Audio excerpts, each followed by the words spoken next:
After how many fights in the top 15 should hype trains like Paddy or Hamza and others get a title shot? And this is, we talked about this with Brendan Schaub on our, when we interviewed him, and he said it absolutely right. People are in such a rush to push people like Paddy into that championship fight. And it's like, why are you pushing him? He's being smart. He's doing things the right way. The UFC is doing things the right way with him. Paddy Pimblett has come into the UFC. There was holes in his game when he came in. He's slowly and effectively taking those holes and patching them. So he is a better fighter, now 5 fights down the road than he was when he entered. He's going to be a better fighter if he continues on and takes another 3 fights, which I think he needs, but he's being smart because it's not a sprint, it's a marathon. And when you are in that position of Paddy, he's fighting people that he should be fighting. When you look at, people thought, oh, he can't beat Tony Ferguson, and he beats him.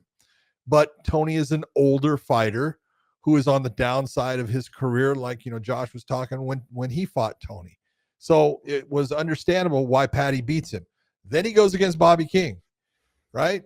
Yep. Boom. King Green, everyone's saying Bobby was going to beat him. Nope. He, puts the submission up, gets him. He's doing everything the right way. Yeah. Don't push him too fast. He is a special, I don't want to say talent. He's got that it factor, though, when it comes to fighters. There's people that love him. There's people that hate him.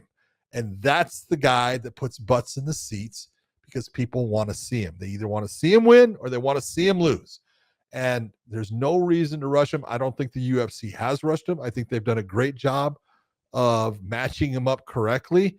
They've given him tough fights. It's, hey, sink or swim, yes, but not in that fashion that, hey, I'm having you sink or swim here and you got to jump off the 90-foot cliff first. Yeah. Okay, so I actually think they've done a great job with Paddy.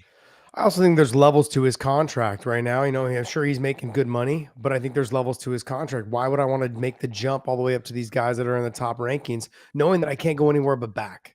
So I want to get paid to fight these top guys. That's one. Sean O'Malley did it the right way when he did it. Yep. He waited till he got a big contract, then he fought Peter Yan. Yep. Came out with the win and then moved forward. Then became champion. Paddy also too. I agree with you. His confidence since beating Tony and then beating Bobby Green, he looks cleaner. He looks more fluid on the feet. He looked more relaxed. He attacked that submission real quick with Bobby. Put his lights out. Whole thing is done. He is now starting to understand the level in which he's fighting. Now it's just a matter of, I think, to get the money right, get his contract right, and then start making his gains on where they're going to have him fight. Who are they going to have him fight? We went through the rankings a little bit with Schaub, which you guys can go through on that show when we release it. But look, there are guys in here for him to fight. There's no easy fights. Moicano's a tough fight, which we just saw against Benoit Saint-Denis. But then you're going to go into, say, someone like a Beneil Dariush, a Gamrot. I don't think is a good fight for him. No. Beneil Dariush is it's not an easy fight. Depending on where Beneil is at right now. Yeah. I like the Michael Chandler and the Dan Hooker fights for him. I like the Conor McGregor. And I love the Conor McGregor fight. I said that 2 months ago. Yeah. I love that fight for him. Love it. I think he's got to get a win first in an upper echelon kind of fighter before Conor would say, you know what? Let's make this happen. Because I think that realistically, that has an opportunity, a chance, maybe not with the new pay-per-view numbers, but that has an opportunity to hit, I think, 1.6 on the pay-per-view buys. That's a big number for right now with the UFC. Big number, 1.6. Huge number.